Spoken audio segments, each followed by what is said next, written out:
প্রসিদ্ধ ঘটনা, কম বেশি আমাদের সবার জানা আছে, এরপরেও একটু আলোচনা করি। রাসূল আকরাম সাল্লাল্লাহু আলাইহি ওয়াসাল্লাম এক দুশ্চরিত্রা নারীর ব্যাপারে বলেন।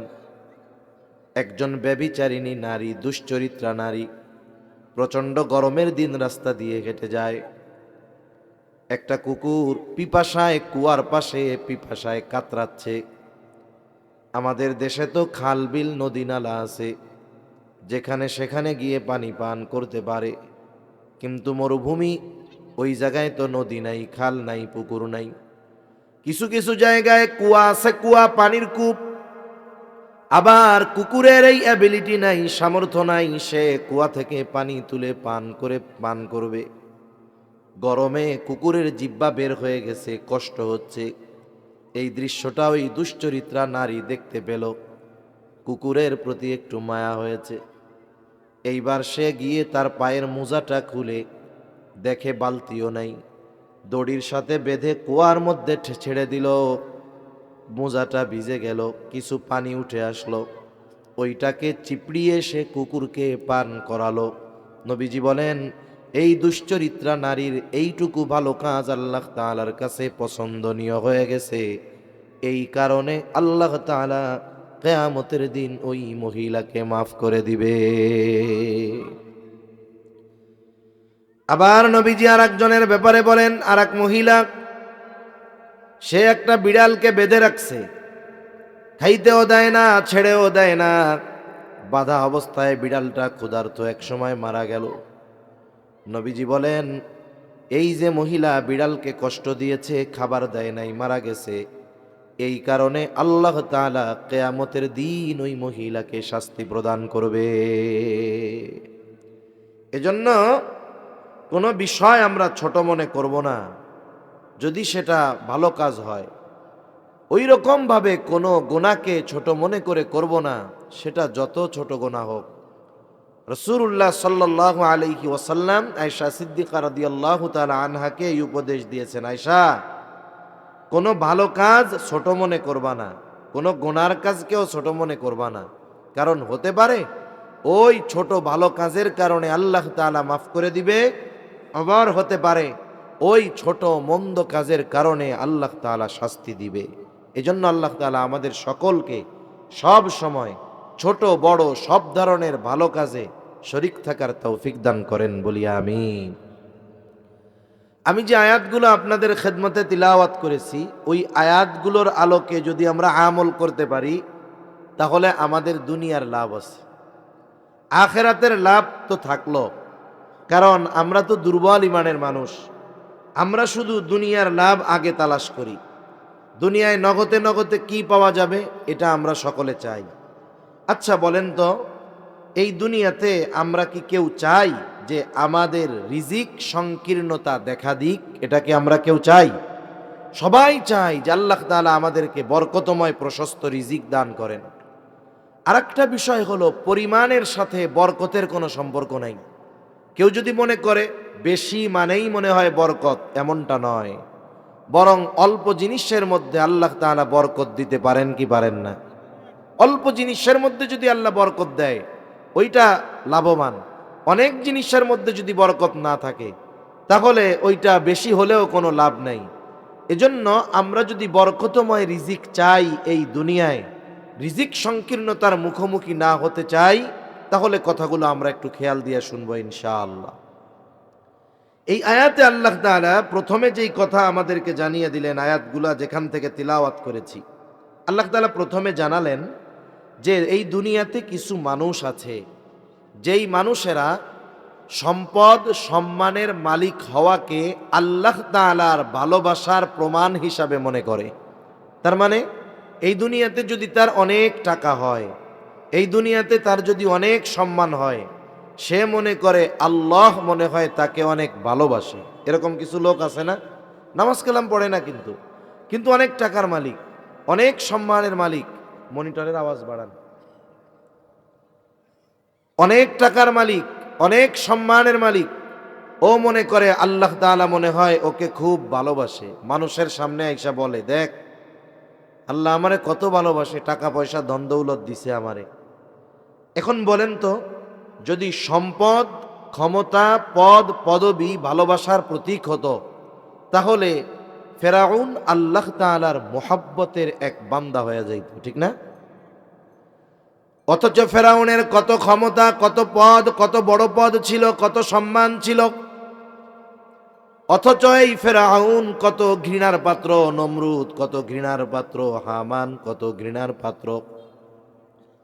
মুসলিমদের কথা বাদ দেন, একজন অমুসলিমকেও যদি বলা হয় এক কাজ কর, তোর পোলার নাম নমরুদ রাখবি, মাসে তোরে 1000 টাকা কইরা দিব, মুসলিম তো বহুত পরের কথা, কোন অমুসলিম তার সন্তানের নাম ফেরাউন হামান রাখবে না। এত ঘৃণিত, অথচ কত ক্ষমতা ছিল। কারুনের সম্পদের অভাব ছিল না। কারুন এই দুনিয়ার মানুষের মতো বড় লোক না, এই জগতের মানুষের মতো না, এই সময়ের মিলিয়ন ট্রিলিয়নারদের মতো নয়।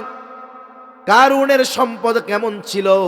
কারুনের গোডাউনের চাবি বহন করার জন্য একদল শক্তিশালী যুবকের দরকার হতো। আমাদের এই দেশের মানুষের গোডাউনের মধ্যে চাউল থাকে, ডাউল থাকে, আটা থাকে, গম থাকে।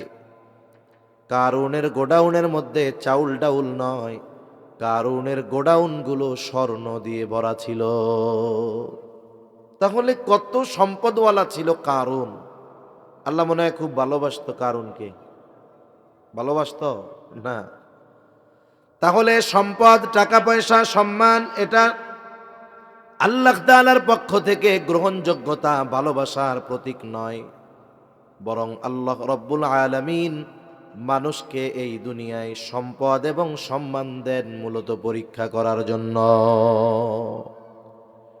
আল্লাহ তাআলা সেই কথাই বলেন, ফাআম্মাল ইনসানু ইযা মাবতালাহু রাব্বুহু ফাআকরামাহু ওয়া না'আমাহু ফায়াকুলু রাব্বি আকরামান। আল্লাহ তাআলা জানায় দেন, যখন মানুষের রব তাকে পরীক্ষা করার জন্য সম্পদ দেয়, ফাআকরামাহু ওয়া না'আমাহু, সম্মানিত করে, তাকে নেয়ামত দেয়, তার মানে অনেক পদ পদবি দেয়, অনেক সম্পদ দেয়। এখন এই মানুষটা মনে করে আমার রব আমাকে মনে হয় খুব ভালোবাসে, এই জন্য এগুলো পাওয়ার পরে সে পরীক্ষা মনে করে না, বরং মানুষের সামনে বলতে থাকে ফায়াকুলু রব্বি আকরামান, যে আমার রব আমাকে সম্মানিত করেছে। অথচ এগুলো তার জন্য আল্লাহ তাআলার পক্ষ থেকে পরীক্ষা। এই ব্যক্তি যখন আবার রিজিকের সংকীর্ণতার মুখোমুখি হয়, তার সম্পদ ছিনিয়ে নেওয়া হয়, সম্মান কেড়ে নেওয়া হয়।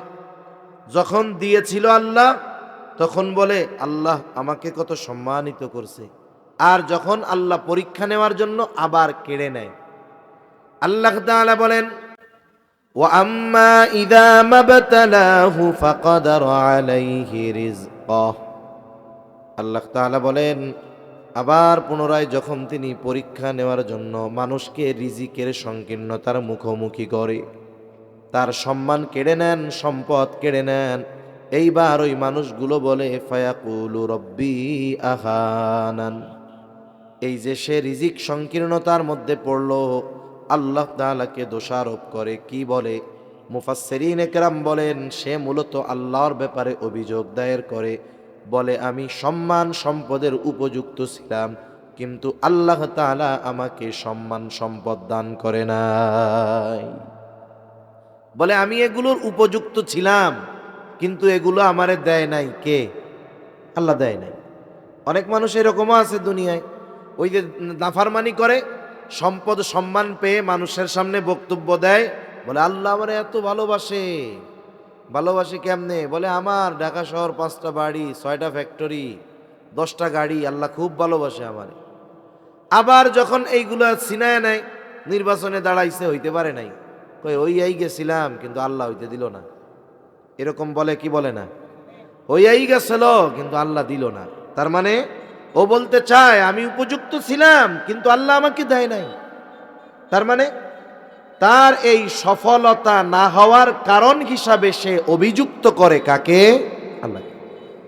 সে বলতে চায় যে আমার রিজিক সংকীর্ণতার কারণ আল্লাহ, আমি এই বিষয়ের উপযুক্ত ছিলাম না, অথচ আল্লাহ আমার এইগুলো দেয় নাই। এখন বলেন তো, কোনো ব্যক্তি যদি এমন কোনো বিষয়ের ব্যাপারে আমাকে আপনাকে দোষারোপ করে, যেই বিষয়ের সাথে আমার কোনো আপনার কোনো সম্পর্ক নাই, এই রকম বিষয়ের ব্যাপারে যদি দোষারোপ করে, আমি আপনি যত দুর্বল হই না কেন, অপবাদ দিলে চুপ করে বসে থাকবো না, বরং প্রতিবাদ করব। ঠিক কিনা বলেন? ও বলে যে রিজিক সংকীর্ণতার কারণ হইল আল্লাহ, আর আল্লাহ তাআলা বলেন না, তুমি রিজিক সংকীর্ণতার মুখোমুখি হওয়ার কারণ হলো তোমার কর্ম। আল্লাহ রাব্বুল আলামিন এইবার ওর কথার জবাব দেন, এই ধরনের মানুষের কথার জবাব দেন। মানুষেরা বলে ফায়াকুলু রব্বি আহানান, আমি সম্মান সম্পদের উপযুক্ত ছিলাম, কিন্তু আমার রব আমাকে দেয় নাই। সাথে সাথে আল্লাহ তাআলা তার এই কথার প্রতিবাদ করে জবাব দিয়ে বলেন, কাল্লা, কখনোই এমনটা নয় যে তুমি সম্মান সম্পদের উপযুক্ত আর আমি আল্লাহ তোমাকে এটা দেই নাই, এমনটা কখনো হতে পারে না। কারণ আল্লাহ তাআলা কোনো বান্দার উপরে জুলুম করেন না, কোনো অবিচার তিনি করেন না। এই জন্য প্রতিবাদ করলেন, তুমি যেটা বলতেছো এটা কখনোই নয়। কেন তোমার রিজিকের সংকীর্ণতা আসে? এইবার আল্লাহ তাআলা মানুষের রিজিক সংকীর্ণতার কয়েকটা কারণ উল্লেখ করে দেয়। এই কারণগুলো যদি কারো মধ্যে থাকে, তাহলে রিজিক সংকীর্ণতার মুখোমুখি হওয়া লাগতে পারে। আবার এর বিপরীত বিষয় যদি আমাদের মধ্যে চলে আসে, মুফাসসিরিনে কেরাম বলেন, তাহলে আমাদের রিজিককে প্রশস্ত করে দিবেন কে? জোরে বলেন না, কে? আল্লাহ তাআলা করে দিবে। আল্লাহ রাব্বুল আলামিন বলেন, বাল্লা তুকরিমুনাল ইয়াতীম। প্রথমে বলেন, তোমরা যা বলতেছো এটা কখনোই নয়। তোমরা সম্মানের উপযুক্ত, আমি সম্মান দেই নাই, এমনটা কখনোই নয়। বরং কেন রিজিক সংকীর্ণতার মুখোমুখি হইলা? এক নম্বর কারণ আল্লাহ তাআলা বলেন, লা তুকরিমুনাল ইয়াতীম, যে তোমরা ইয়াতীমকে সম্মান করো না। ইয়াতীম তো ছোট হয়, নাবালক। ইয়াতীমকে সম্মান করো না দ্বারা উদ্দেশ্য কি? যে তোমরা ইয়াতীমের হক আদায় করো না, ইয়াতীমের সাথে সদাচরণ করো না, ভালো ব্যবহার করো না। ইয়াতীমের সাথে সদাচরণ করা এটা ইয়াতীমের হক। প্রত্যেকটা ইয়াতীম আমার আপনার কাছে ভালো ব্যবহার এটা তার হক। সাধারণত ইয়াতীমও দুই শ্রেণীর হয়। এক ধরনের ইয়াতীম, তার বাবা তার জন্য অঢেল সম্পদ রেখে গেছে, টাকা পয়সার মালিক। আর এক ধরনের ইয়াতীম, সে হলো গরিব ইয়াতীম, টাকা পয়সা নাই। ইয়াতীম ধনী হোক আর গরিব হোক, উভয় ইয়াতীমের সাথে সদাচরণ করতে হবে, ভালো ব্যবহার করতে হবে। ধনী ইয়াতীম, টাকা পয়সা রেখে গেছে বাবা, কিন্তু ইয়াতীম, এর সাথে যদি কেউ খারাপ আচরণ করে, যত টাকা পয়সা তার থাক না কেন, তার হৃদয়ের মধ্যে খারাপ লাগবে। আরে আমার আব্বা যদি বেঁচে থাকতো, আমার আব্বু যদি বেঁচে থাকতো, তাহলে এই মানুষগুলো আমার সাথে খারাপ আচরণ করতো না, তার হৃদয়ে কষ্ট লাগবে। আবার যদি কেউ গরিব ইয়াতীমের সাথে খারাপ আচরণ করে, ও চিন্তা করবে, আমার আব্বা যদি টাকা পয়সা রাইখা মরতো, অথবা আমার আব্বা যদি বেঁচে থাকতো, তাহলে আমার সাথে এরা খারাপ আচরণ করতো না। ইয়াতীমের সাথে খারাপ আচরণ করলে আল্লাহ তাআলার আরশ কাঁপা ওঠে। আর ইয়াতীমের সাথে খারাপ আচরণ করা এটা আবু জেহেলের কর্ম। আর ইয়াতীমদের সাথে ভালো আচরণ করা এটা মুহাম্মাদুর রাসূলুল্লাহর কর্ম সাল্লাল্লাহু আলাইহি ওয়াসাল্লাম। তাহলে এক নাম্বার, সব ধরনের ইয়াতীমের সাথে আমরা সদাচরণ করব, ভালো ব্যবহার করব, উত্তম আচরণ করব, ইয়াতীমকে স্নেহ করব, মাথায় হাত বুলায় দিব। লাভ কি? নবীজির কাছে একজন সাহাবী আসছে, এসে বলে, ইয়া রাসূলুল্লাহ, আমার দিলটা বড় শক্ত, আপনি আমাকে কিছু আমল শিখায়া দেন, যাতে করে আমার দিলটা নরম হয়ে যায়। নবীজি তাকে শিখায়া দিলেন যে তুমি ইয়াতীমের মাথায় হাত বুলায় দাও আর মিসকিনদের খানা খাওয়াও।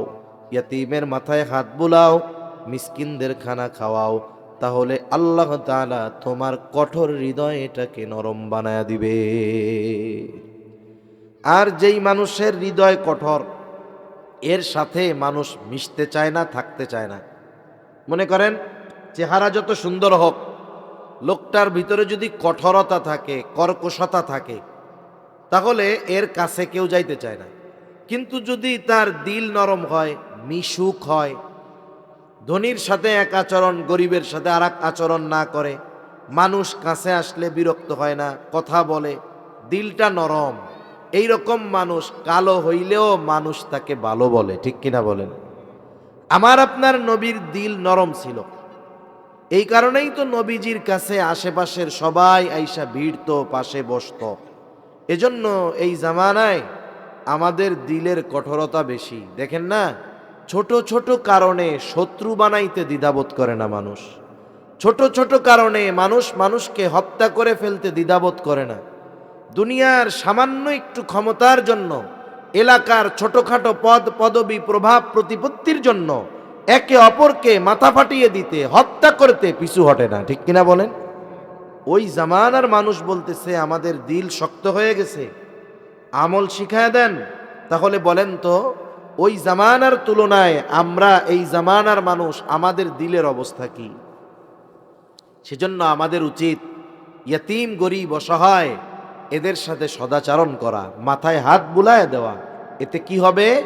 এতে আমার আপনার দিলটা আল্লাহ নরম বানায় দিবে ইনশাআল্লাহ। তাহলে ইয়তীমেরকে সম্মান করা মানে 1 নাম্বার ইয়তীমের সাথে ভালো ব্যবহার করা, ভালো আচরণ করা। 2 নাম্বার বিষয়, একজন দরিদ্র ইয়তীম, মনে করেন আপনার প্রতিবেশী হতে পারে, মাদ্রাসার ইয়তীম হতে পারে, যদি আল্লাহ তাআলা সামর্থ্য দেয়, অ্যাবিলিটি দেয়, ইয়তীমের অভিভাবকত্ব গ্রহণ করা।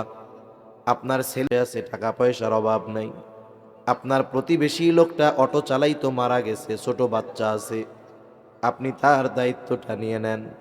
5 জনের খাবারের সাথে এক মুঠ কইরা উঠাইলেই তো আর একজনের খাবার হয়ে যায়। আপনি একটু তাকে লেখাপড়া শেখান, ইয়তীমের অভিভাবক হয়ে যান। লাভটা কি হবে? নবীজি বলেন, আনা ওয়া কাফিলুল ইয়তীম কাহাতাইনি ফিল জান্নাহ। নবীজি বলেন, আমি আর ইয়তীমের অভিভাবক জান্নাতের মধ্যে পাশাপাশি অবস্থান করব। নবীজি এই কথা বলে 2 আঙ্গুল ইশারা দিয়ে দেখায়া দিলেন, এই 2টা আঙ্গুল যেমন পাশাপাশি অবস্থানরত, নবীজি বলেন আমি আর ইয়তীমের অভিভাবক ওই রকম জান্নাতে পাশাপাশি অবস্থান করব। দুনিয়ায় মানুষ একজন বড় মানুষের সাথে একটু ছবি তুলতে, পাশে থাকতে কত চেষ্টা করে, আশা পোষণ করে। আমি আপনি রসূল আকরাম সাল্লাল্লাহু আলাইহি ওয়াসাল্লামের কাছে থাকার সুযোগ পাইছি, এর চাইতে বড় নেয়ামত আর কিছু হইতে পারে কোন? তো এখন বলতে পারেন, হুজুর একজন ইয়তীমের খরচ একা চালাবো, এটা তো আমার অ্যাবিলিটি নাই। আপনার একজনের পুরা খরচ চালানোর সামর্থ্য নাই, আপনি ওই ইয়তীমের পোশাক 1 বছরে যা লাগে ওইটুকের দায়িত্ব নেন।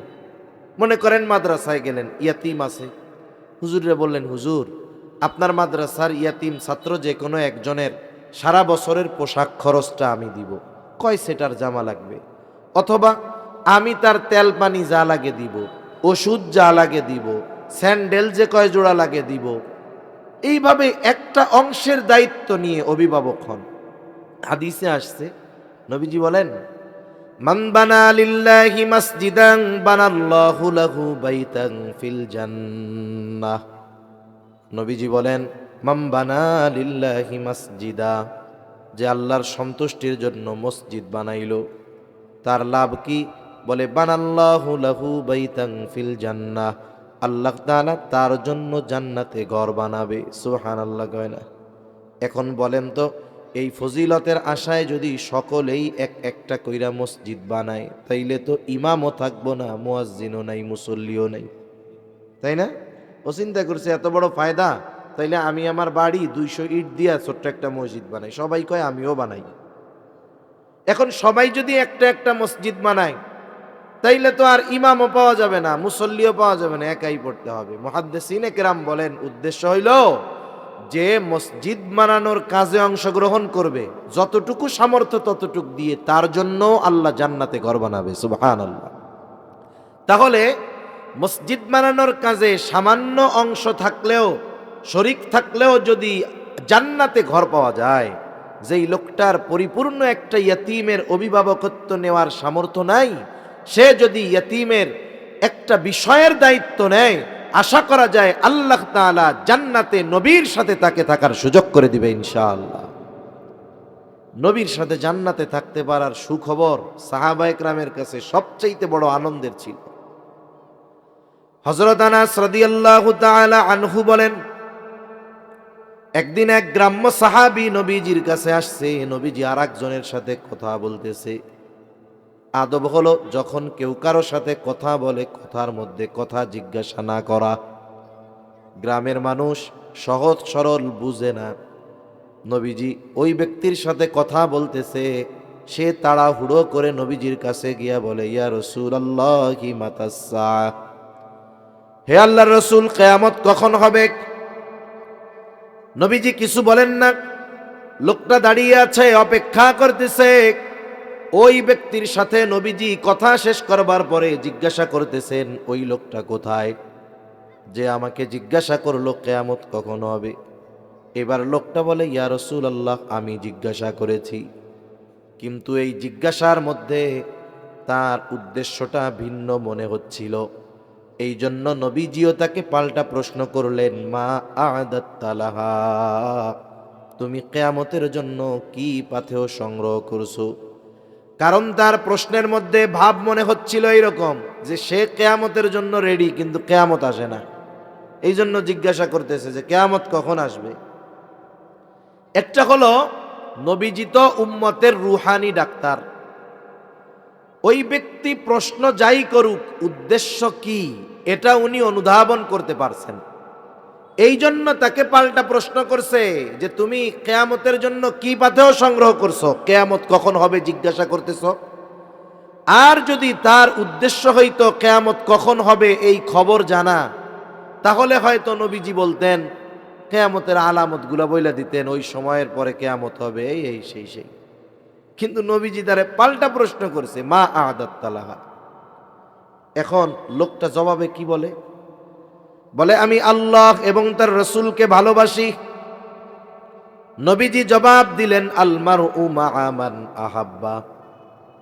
লোকটা এবার এই জবাব শুনে বাড়ির দিকে হাঁটা দিল, যে যে যাকে মোহাব্বত করে তার সাথে অবস্থান করবে।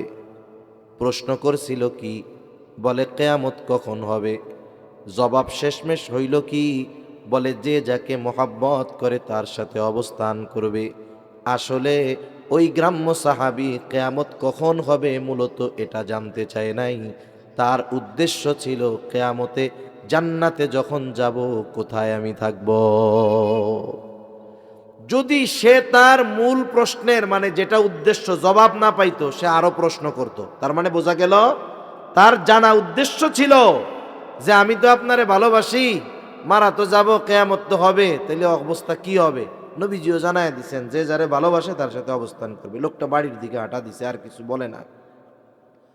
হযরত আনাস রাদিয়াল্লাহু তাআলা আনহু বলেন, নবীজির মুখে যখন শুনলাম আল মারউ মা'a মান আহাব্বা, যে যাকে মোহাব্বত করে তার সাথে অবস্থান করবে, তিনি বলেন, ঈমান আনার পরে এই কথা শুনে আমরা এতটা খুশি হয়েছি, আর কোনো কথা শুনে এত খুশি আমরা হই নাই।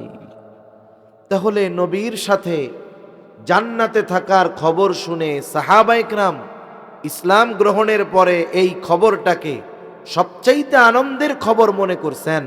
সেই সুযোগ আমাদের জন্য আছে না নাই? জোরে বলেন, আছে না নাই? এজন্য মাদ্রাসায় এতিম হোক, আমার আপনার পাড়া প্রতিবেশী হোক, আমি আপনি চেষ্টা করব কমপক্ষে তার নির্দিষ্ট একটা চাহিদা বা একটা প্রয়োজন পূরণ করে ওই বিষয়ের অভিভাবকত্ব গ্রহণ করার চেষ্টা করব। এতে আরো লাভ আছে, এতে আরো লাভ আছে। রাসূলুল্লাহ সাল্লাল্লাহু আলাইহি ওয়াসাল্লাম বলেন, আপনি একজন অভাবী, তার প্রয়োজন পূরণ করবেন। আল্লাহ রসুল বলেন, আল্লাহ তাআলা তাইলে আমাদের দুনিয়া আখিরাতের প্রয়োজন মিটাইয়া দিবে। সুবহানাল্লাহ। তাহলে ইয়াতিমের সাথে সদাচরণ, ভালো ব্যবহার, ইয়াতিমের অভিভাবকত্ব গ্রহণ করা। আবার যদি কারো অধীনে কোনো ইয়াতিম থাকে তার সাথে খারাপ আচরণ না করা। মনে করেন ভাই মারা গেছে, ভাতিজা আপনার অধীনে আছে, বোন মারা গেছে, বাইগনা বাইগনি আপনার অধীনে আছে। খবরদার, ঘরে যদি ইয়াতিম থাকে সদাচরণ করা দরকার। কারণ নবীজি বলেন ওই ঘর কতই না উত্তম ঘর যেই ঘরে একজন ইয়াতিম আছে আর তার সাথে সদাচরণ করা হয়। আর ওই ঘর কতই না নিকৃষ্ট ঘর যেই ঘরে একজন ইয়াতিম আছে আর তার সাথে অসদাচরণ করা হয়, খারাপ ব্যবহার করা হয়। বুজুর্গানে দিন বলেন যেই ঘরে ইয়াতিম আর তার সাথে ভালো ব্যবহার করা হয় ওই ঘর আল্লাহ তাআলা রহমত বরকত দিয়ে ভরপুর করে দেয়। আবার যেই ঘরে ইয়াতিম তার সাথে অসদাচরণ করা হয় আল্লাহ তাআলা ওই ঘর থেকে রহমত বরকত উঠে নিয়ে যায়। এই জন্য একটা ইয়াতিম বাচ্চা সে যখন পিতা হারা মাতা হারা হয়ে যায় সে অনেক ভালো খাবারের প্রত্যাশী হয় না, সে ভালো আচরণের প্রত্যাশী হয়। এই জন্য আব্দুল মুত্তালিব যখন দুনিয়া থেকে চলে যাবে, আব্দুল মুত্তালিব হলো আমার আপনার নবীর অভিভাবক, দাদা, বয়স নবীর 8-এর কোঠায়। আব্দুল মুত্তালিব জীবনের অন্তিম সময় সন্তানরা পাশে, আব্দুল মুত্তালিব আমার আপনার নবীর অভিভাবকত্ব আবু তালেবের উপরে চাপায়া দিলেন। কিন্তু ইতিহাস বলে ওই সময় আব্দুল মুত্তালিবের যত সন্তান ছিল সবাই নবীজিকে অনেক অনেক ভালোবাসত, কিন্তু সবার বেশি ভালোবাসার মধ্যে আবু তালেব বেশি ভালো নবীজিকে বাসত। কিন্তু আবু তালেব অন্যান্য ভাইদের তুলনায় সবচাইতে বেশি গরিব ছিল। আব্দুল মুত্তালিব ধনী সন্তানের কাছে আমার আপনার নবীকে রেখে যান নাই, বরং সবচাইতে গরিব তবে বেশি ভালোবাসে এই সন্তান আবু তালেবকে আমার আপনার নবীর দায়িত্ব তিনি বুঝাইয়া দিলেন। আব্দুল মুত্তালিব বুঝতে পারছে যে ভালো খাওয়া ভালো পড়া এর দ্বারা ইয়াতিম খুশি হয় না, বরং ওরে আপনি পান্তা ভাত খাওয়ান, ভর্তা ডাইল খাওয়ান, কিন্তু ওরে একটু মাথায় হাত বুলায় দিবেন, একটু আদর করবেন, এতে ও বেশি খুশি হয়। ঠিক কিনা বলেন? এজন্য আব্দুল মুত্তালিবের অন্যান্য ধনী সন্তানদের কাছে আমার আপনার নবীকে আব্দুল মুত্তালিব দিয়া যায় নাই। বিষয়টা এমন না যে অন্যান্য চাচারা ভালোবাসত না, তারাও সর্বোচ্চ ভালোবাসত, কিন্তু সবার চাইতে বেশি আব্দুল মুত্তালিবের সন্তান আবু তালেব আমার আপনার নবীরে বেশি ভালোবাসত, কিন্তু গরিব বেশি আবু তালেব। আর মরার সময় ওসিয়ত করেছে আব্দুল মুত্তালিব তুমি এখন থেকে মুহাম্মাদের অভিভাবক। সুবহানাল্লাহ। এজন্য ঘরে যদি এতিম থাকে, আত্মীয় স্বজন হতে পারে, অনাত্মীয় হতে পারে, ইয়াতিম যদি থাকে আমরা তাদের সাথে ভালো আচরণ করলে তাদের যত লাভ তার চাইতে আমাদের বেশি লাভ। ঠিক কিনা বলেন? আবার অনেক মানুষ আছে ইয়াতিমের অভিভাবক। অভিভাবক বলতে শুধু যে তাকে খাওয়াবে পড়াবে এমনটা নয়, বরং সে বালেগ হওয়া পর্যন্ত তার সম্পদগুলাও রক্ষণাবেক্ষণের দায়িত্ব তার। ছোট মানুষ কিছু চিনে না, বুঝে না, কিন্তু অনেক মানুষ আছে, অনেক চাচা আছে, আত্মীয় আছে, এই ইয়াতিম বাচ্চা ছোট, এই সুযোগ গ্রহণ করে ইয়াতিমের সম্পদ ভক্ষণ করে ফেলে। আছে না এরকম আল্লাহর ওলি? অনেক আছে। ভাই মরছে, বেজার হওয়ার চাইতে খুশি বেশি হয়েছে। চিন্তা করে একবারে সেনবাগ চৌরাস্তার মোড়ে আমার বাপের জমি যেটা 3 শতক 4 শতক, আমরা ভাই 2টা, ওই ভাই বাইসা থাকলে তো তোমাকে 2 ভাগ হইতো, 2 শতক কইরা হইয়া যাইতো, বাড়ি টাড়ি করা যাইতো না। এখন ভালোই হইছে, বাতিজারে বুস্টুস দিয়া অন্য জায়গা থেকে একটু জমি দিয়ে 4 শতকে সুন্দর করে 7 তলা ফাউন্ডেশন দিয়ে বাড়ি উঠাবো, 2 তলায় মার্কেট হবে, আর 5 তলা ভাড়া দিয়ে বসে বসে আমিও খাবো, আমার বাচ্চারাও খাবে। এরকম লোক আছে না নাই? ও চিন্তা করতেছে এই সম্পদ দ্বারা আমার অগ্রগতি উন্নতি হবে। স্বাভাবিকভাবে অন্য মানুষের হক মেরে খাওয়া এটা জঘন্য পাপ, আল্লাহ তাআলা মানা করছে। আল্লাহ বলেন ওয়ালা তাকুলু আমওয়ালাকুম বাইনাকুম বিল বাতিল, অন্যায়ভাবে তোমরা কারো সম্পদ ভক্ষণ করো না। অনেক সময় আমাদের অঞ্চলগুলোতেও হয়, অনেকে বিভিন্ন সিস্টেমে অন্যের জমির মধ্যে দখল দেয়। এই যে কাজগুলো করে এটা বড় অন্যায়। হাদিসের মধ্যে আসছে, নবীজি বলেন, দুনিয়াতে কেউ যদি অন্যায়ভাবে কারো 1 বিঘত জমিন অন্যায়ভাবে দখল দেয়, কিয়ামতের দিন আল্লাহ রাব্বুল আলামিন তার গলায় 7 তবক জমিন পেঁচায়া দিবে। এজন্য সাধারণভাবে কারো হক আমরা মাইরা খাবো না, সে যে হয় হোক। ইয়তীমের সম্পদের ব্যাপারে আল্লাহ তাআলা আরো হুঁশিয়ারি করেন। ইয়তীমের সম্পদকে আল্লাহ তাআলা আগুন বলে অভিহিত করেছেন। আল্লাহ তাআলা বলেন, ইন্নাল্লাযীনা ইয়াকুলুনা আমওয়ালাল ইয়াতামা যুলমান ইন্নামা ইয়াকুলুনা ফি বুতুনিহিম নারা। আল্লাহ রাব্বুল আলামিন বলেন, নিশ্চয়ই যারা অন্যায়ভাবে ইয়তীমের সম্পদ ভক্ষণ করে, ইন্নামা ইয়াকুলুনা ফি বুতুনিহিম নারা, তারা কেমন যেন আগুন দ্বারা তাদের পেট ভরপুর করে। বলেন তো, আগুনের স্থান জান্নাত নাকি জাহান্নাম? জোরে বলেন না কোথায়? আল্লাহ তাআলাও বলেন, ওয়াসায়াসলাউনা সাঈরা, অচিরেই তার আবাসস্থল হবে জাহান্নাম। এজন্য ইয়তীমের সম্পদ যদি কারো কাছে থাকে, কেউ যদি ইয়তীমের অভিভাবক হয়, তার সম্পদ যদি তার কাছে থাকে, খবরদার, এই সম্পদ ভক্ষণ করা যাবে না। তাহলে কি হবে? এই সম্পদ ভক্ষণ করার কারণে জাহান্নামে যাওয়া লাগবে। এ বিষয়ে আর লম্বা কথার প্রয়োজন নাই। মূল কথা হলো, আমার আপনার নবী ইয়তীম ছিলেন। আল্লাহ তাআলা নবীকে ইয়তীমদের সাথে সদাচরণের নির্দেশ দিয়েছেন। যদিও মনে হয় নবীজিকে দিয়েছে, কিন্তু উদ্দেশ্য কিয়ামত পর্যন্ত সব উম্মত, যে খবরদার, ফাআম্মাল ইয়াতীমা ফালা তাকহার, তোমরা ইয়তীমকে ধমক দিবা না, তার সাথে খারাপ আচরণ করবা না। কারণ ইয়তীমের সাথে ধমকের সুরে কথা বলা, এটা ছিল আবু জেহেলের খাসলাত। আবু জেহেল কি করত? আবু জেহেলের খাসলাত আসছে তাফসীরের মধ্যে, যে যখন কোনো সম্পদশালী ব্যক্তি একেবারে জীবনটা সংকটময় অবস্থায় পৌঁছায়া যাইত, এখন তার সম্পদ আছে, নাবালক বাচ্চা আছে, কিন্তু এগুলো দেখার মতো কোনো লোক তার নেই। এই ধরনের লোকের কাছে আবু জেহেল যাইত, যে বলতো, ভাই রে, তুমি তো মনে হয় বেশি দিন আর বাঁচবা না, বাপসাপ তো ভালো না, তুমি মরার পরে তোমার সম্পদের কি হবে, সন্তানের কি হবে? এগুলো তো মানুষে খাবে, তোমার সন্তান সম্পদ বঞ্চিত হবে। এক কাম করো, সবার সামনে তুমি মারা যাওয়ার পরে তোমার এই সন্তান সম্পদের অভিভাবক হিসাবে আমারে ঘোষণা করে দিয়ে যাও, ওসিয়ত করে দিয়ে যাও। লোকটা চিন্তা করে, কথা তো ঠিক, আবু জেহেল যদি আমার সম্পদ সন্তানের দায়িত্ব নেয়, তাইলে অন্যান্য যে শেষরা বাটপার মাটপার আছে, ওরা তো দ্বারের কাছেও ঘেসবে না, ঠিক কিনা বলেন? এক মুরব্বী কয়, টাকা নিরাপদে রাখতে চাও, সবার সামনে এলাকার সবচাইতে বড় ডাকাতের কাছে টাকাটা জমা রাখবা। সবার সামনে যদি রাখো, দেখবা ও এমন বুজুর্গি দেখাবে, জীবন দিয়ে তোমার সম্পদের হেফাজত করবে, সবার সামনে দিবা। তাহলে ওই লোক চিন্তা করে, আবু জেহেলের কাছে যদি রাখা হয়, তাইলে অন্যান্য গুলা তো আর তাকানোরই সাহস পাবে না, দখল তো বহুদূর।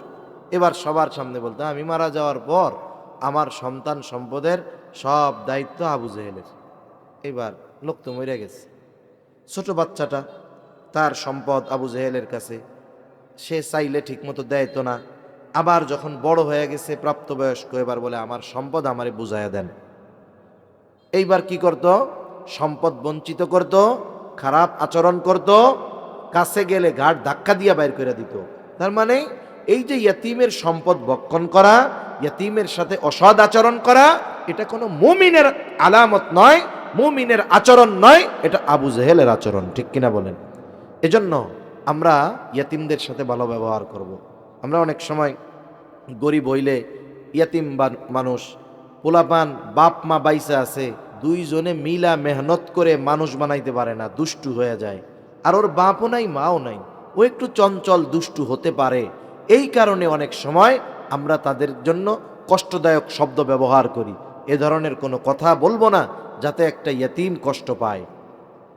তাহলে আল্লাহ তাআলা এক নাম্বার বললেন তোমাদের রিজিক সংকীর্ণতার এক নাম্বার কারণ তোমরা ইয়তীমকে সম্মান করো না, তার মানে ইয়তীমের হক আদায় করো না। দুই নাম্বার আল্লাহ তাআলা বলেন ওয়ালা তাহাদ্দুনা আলা তুআমিল মিসকিন। আল্লাহ তাআলা এখানে বলতেছেন যে তোমরা মিসকিনদেরকে খানা প্রদানে উৎসাহ দাও না। এখানে দ্বিতীয় বিষয় উল্লেখ করার দ্বারা প্রথম বিষয় এর মধ্যে এমনিতেই পাওয়া যায়। মূল কথা কি? যে তোমরা নিজেরা ইয়তীমদেরকে মিসকিনদের খানা দাও না, অপরকেও খানা প্রদানে উৎসাহ দাও না। এখন বলেন, যে নিজে খাওয়ায় না সে কি আরেকজনকে বলবে যে তুমি খাওয়াও? বলবে না, স্বাভাবিক বিষয়। তার মানে সে অপরকেও নিরুৎসাহিত করে, নিজেও আবার উৎসাহী না, খানা খাওয়ায় না মিসকিনদের। অথচ খানা খাওয়ানো এটা ফজিলতের কাজ। রাসূলুল্লাহ সাল্লাল্লাহু আলাইহি ওয়াসাল্লামের কাছে একজন লোক আসছে, এসে জিজ্ঞাসা করে আইয়ুল ইসলামি খাইর, ইসলামের মধ্যে সর্বোত্তম আমল কোনটা, কাজ কোনটা? নবীজি উম্মতের রূহানি ডাক্তার। একই প্রশ্নের জবাব ব্যক্তি ভেদে নবী ভিন্ন রকম দিতেন। এই ব্যক্তির এই প্রশ্নের জবাবে নবীজি বলেন তুতঈমুত তাআম ওয়া তাকরাউস সালাম আলা মান আরাফতা ওয়া মান লাম তারিফ। নবীজি বলেন তুমি মানুষকে খানা খাওয়াও আর পরিচিত অপরিচিত সবাইকে সালাম দাও। এখানে খানা খাওয়ানোর কথা নবীজি বলছেন, কোনো স্তর বিন্যাস করেন নাই, এমনটা নবী বলেন নাই গরিবরেই খাওয়াবা ধনীরে খাওয়াবা না। একজন গরিব অসহায় সেও যদি আল্লাহ তাআলার সন্তুষ্টির জন্য একজন কোটিপতিকে খানা খাওয়ায়, তাহলে এই খানা খাওয়ানোরও ফজিলত আছে। এখন বলেন, যার খাবার প্রয়োজন নাই, অভুক্ত নয়, তাকে যদি আল্লাহর জন্য খানা খাওয়ানো হয়, সেখানে যদি সওয়াব থাকে, তাহলে যে অভুক্ত খাবার যার প্রয়োজন তাকে খাওয়াইলে সওয়াব বেশি না কম? নিঃসন্দেহে বেশি। এর দ্বারা দুইটা কাজ হয় সাধারণভাবে। এক নাম্বার কাজ হলো খানা খাওয়ানোর সওয়াব হয়। দুই নাম্বার, এই যে তার খাবারটা প্রয়োজন ছিল, প্রয়োজন মেটানো হয়। আর নবীজি সাল্লাল্লাহু আলাইহি ওয়াসাল্লাম বলেন, এক মুসলমান যদি অপর মুসলমানের প্রয়োজন মিটিয়ে দেয়, যে অপর মুসলমানের প্রয়োজন মিটিয়ে দিবে, আল্লাহ রাব্বুল আলামিন দুনিয়া আখিরাতে তার প্রয়োজন মিটায় দেয়। এই যে শীতের আগমন, শীত তো মুমিনের জন্য ইবাদতের বসন্ত। কারণ এই সময় রাত লম্বা, পরিপূর্ণ ঘুম হয়ে যায়, রাত 3টায় 4টায় ঘুম পরিপূর্ণ হয়ে যায়। আবার ফজর শুরু হয় সেই 5টার সময়।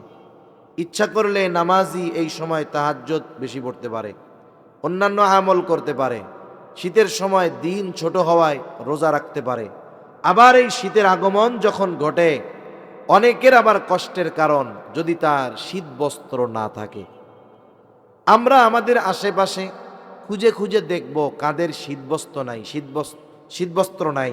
আমরা তাদেরকে একটা জ্যাকেট কিনে দিলাম, একটা কম্বল কিনে দিলাম, 500-700 টাকায় ভালো মানের, মোটামুটি গরম লাগে, শীত নিবারণ হয়, এরকম কম্বল পাওয়া যায়। কিনে দিলে দেখা গেল 2-3 জন পরিবারের মানুষ উপকার হলো। খাওয়ালে যেমন লাভ, বস্ত্র কিনে দিলেও লাভ। হাদিসের মধ্যে আসছে, নবীজি বলেন কেউ যদি বস্ত্রহীন কোনো মুমিনকে বস্ত্র কিনে দেয়, তাহলে সে ওই যে বস্ত্র পরিধান করাইলো বস্ত্রহীনকে, কি হবে? বলে কিয়ামতের দিন আল্লাহ তাআলা তাকে জান্নাতের সবুজ পোশাক পরিধান করাইয়া দিবে। তাহলে আমরা বস্ত্রহীন যারা তাদের বস্ত্র দিব, অন্নহীন যারা মিসকিন তাদেরকে আমরা খানা খাওয়াবো। খানা খাওয়ালে লাভ। কেন? বলে একে তার প্রয়োজন মেটানো হবে, দ্বিতীয়ত খানা খাওয়াইলেই তো লাভ আছে। আবার যদি এই মিসকিন অভুক্ত আমার আপনার প্রতিবেশী হয়, তাহলে খানা খাওয়ানোটা ঈমানের সাথে সম্পৃক্ত বিষয়। কারণ নবীজি সাল্লাল্লাহু আলাইহি ওয়াসাল্লাম বলেন, ওই ব্যক্তি মুমিন নয় যে নিজে পেট পুরে খায়, তার প্রতিবেশী অভুক্ত থাকে। এজন্য আমি আপনি ভালো মন্দ খাই, কিন্তু আমার আপনার প্রতিবেশীর দিকে খেয়াল করা দরকার। হাদিসের মধ্যে আসছে, নবীজি বলেন তোমরা তোমাদের তরকারির মধ্যে ঝোলের পরিমাণ বাড়িয়ে দাও, কেন? বলে যাতে তোমরা তোমাদের প্রতিবেশীর খোঁজ খবর নিতে পারো। এই হৃদ্রতা ভালোবাসা আমাদের মধ্যে দরকার। এজন্য আমরা খেয়াল করব যে আমার আপনার প্রতিবেশী যদি মিসকিন থাকে, অসহায় থাকে, অভুক্ত থাকে, তাহলে আমরা তাদেরকে খানা দিয়ে সহযোগিতা করব। বস্ত্রহীন থাকলে তাদের জন্য বস্ত্রের ব্যবস্থা করে দিব, কাপড়ের ব্যবস্থা করে দিব। এখন বলেন, এখন যদি আমরা খানা খাওয়াই লাভ, তবে খানাটা খাওয়াইতে হবে দুনিয়ার স্বার্থে না। কার স্বার্থে? আল্লাহর স্বার্থে, আল্লাহর জন্য। অনেক সময় অনেকে প্রতিবেশী মিসকিন অসহায়দেরকে দেখে, খাবার দেয়, পোশাক দেয়। এখন একটা কাজ করার কথা বলছে যে আমার এই কাজটা কইরা দে। ও এখন বলল আমি পারবো না, ব্যস্ত আছি। কত খাওয়াইছি তো গো, তোর গার জামাটাও তো আমাগো, এখন একটা কাম কইছি তুই কইরা দিলি না। এই যে খোটা দিল কি দিল না, কি কামটা করলো? খাওয়াইয়া যাওয়ার জন্য করছিল, সব শেষ, সব শেষ। এজন্য আমরা খানা খাওয়াবো আল্লাহ তাআলার জন্য। কার জন্য? জোরে বলেন। আল্লাহর জন্য খানা খাওয়ালে লাভ, আখেরাতের লাভ, দুনিয়ার লাভ। এই যে আত্মীয় স্বজন অনেক সময় দাওয়াত দিয়া, বিয়া বাড়িতে আপনার ছেলের অলিমা করতেছেন, দাওয়াত দিয়া খাওয়ান, ফজিলত আছে না নাই? ফজিলত আছে। আবার অনেক জায়গায় খাওয়াইয়া টেবিল পাইতে টাকা নেয়, ফজিলত আছে না নাই? এই কাম আসেনি আপনাকে ওইদিকে? ফজিলত আছে না নাই? কেন নাই? কিছু কয় না, কয় টাকা তো আছে। আছে আছে, নগদ নগদ টিয়া কেন? হায় হায়। আমরা খানা খাওয়াবো কার জন্য? যারেই খাওয়াই, ধনীরে খাওয়াই, দরিদ্ররে খাওয়াই, আত্মীয় স্বজনকে খাওয়াই, যাকেই খাওয়াই, প্রতিদানের আশায় খাওয়াবো না। কার জন্য? সাহাবায়ে কেরাম আল্লাহর জন্য খানা খাওয়াইতেন। আল্লাহ তাআলা কোরআনুল কারীমের মধ্যে জানায় দেন তারা কি জন্য খানা খাওয়ায়। বলে ইন্নামা নুতঈমুকুম লিওয়াজহিল্লাহি লা নুরিদু মিনকুম জাযাআও ওয়ালা শুকুরা। তারা কি বলে? বলে ইন্নামা নুতঈমুকুম লিওয়াজহিল্লাহ, তোমাদের আমরা খানা খাওয়াইছি আল্লাহর জন্য। যেহেতু আল্লাহ তাআলার জন্য খানা খাওয়াইছি, লা নুরিদু মিনকুম জাযাআ, তোমাদের কাছে আমরা কোনো প্রতিদান চাই না, টাকা পয়সা চাই না, কিছুই চাই না। ওয়ালা শুকুরা, প্রতিদান বহুদূর। এই খানা খেয়ে তোমরা আমাদেরকে ধন্যবাদ দাও, আমাদের কৃতজ্ঞতা প্রকাশ করো, এটাও চাই না। কারণ খানা খাওয়াইছি আল্লাহ তাআলার জন্য, প্রতিদান তিনি আমাদেরকে দিবে। অনেক সময় মানুষ আছে না যে উপকার করছে, উপকার করে পরে আবার বলে দেখ লোকটা রে, এত উপকার করলাম, ধন্যবাদও দিল না। এই যে ধন্যবাদের আশা করা, হযরত চলে আসতে, আচ্ছা, ধন্যবাদও দিল না, এরকম বলে কি বলে না? তার মানে সে এই ভালো কাজের প্রশংসা আশা করে। আমরা মানুষকে যদি খানা খাওয়াই, তারা যদি আমাদেরকে ধন্যবাদও না দেয়, আমরা কি বেজার হব বলেন? সে যা করে করুক, আমি তো খাওয়াইছি আল্লাহর জন্য, প্রতিদান দিবেন কে? আল্লাহ। তাহলে 2 নাম্বার, রিজিক সংকীর্ণতার কারণ মিসকিনদের খানা না খাওয়ানো, অপরকে উৎসাহ প্রদান না করা। রিজিক সংকীর্ণতার 3য় কারণ ওয়াতাকুলুনাত তুরাসা আকলাল লাম্মা, বলে তোমরা ওয়ারিসি সম্পদ সব একা ভক্ষণ করে ফেলো। কত মানুষ আছে বাবা মারা গেছে, বোনদেরকে তাদের হক বঞ্চিত করে, এমন ভাই আছে না নাই? ওই বোন যতদিন তার হক ভাইদের কাছ থেকে বুঝে না নেয়, ততদিন কত আদর, কত যত্ন। যখন বোন নিজের হক ভাইয়ের থেকে বুঝে নেয়, বলে সম্পদ তো নিলি না, সম্পর্কটা শেষ করে গেলি। আছে না এরকম? ফুফুদের হক বঞ্চিত করে, চাচাদের হক বঞ্চিত করে। মনে রাখতে হবে, আমি আপনি এই পৃথিবী থেকে যাওয়ার আগে এমন ভাবে যেন যেতে পারি, কোনো মানুষের হক যেন আমার আপনার উপরে না থাকে। কিয়ামতের দিন শয়তানের ধোকায় পড়ে যদি আল্লাহর হক দুনিয়ায় নষ্ট করে থাকি, আল্লাহ তাআলা চাইলে হয়তো মাফ করে দিতে পারে, কিন্তু বান্দার হক বান্দা যতক্ষণ ক্ষমা না করবে, ততক্ষণ পর্যন্ত আল্লাহ তাআলাও ক্ষমা করবে না। এজন্য নবীও দুনিয়া থেকে চলে যাওয়ার আগে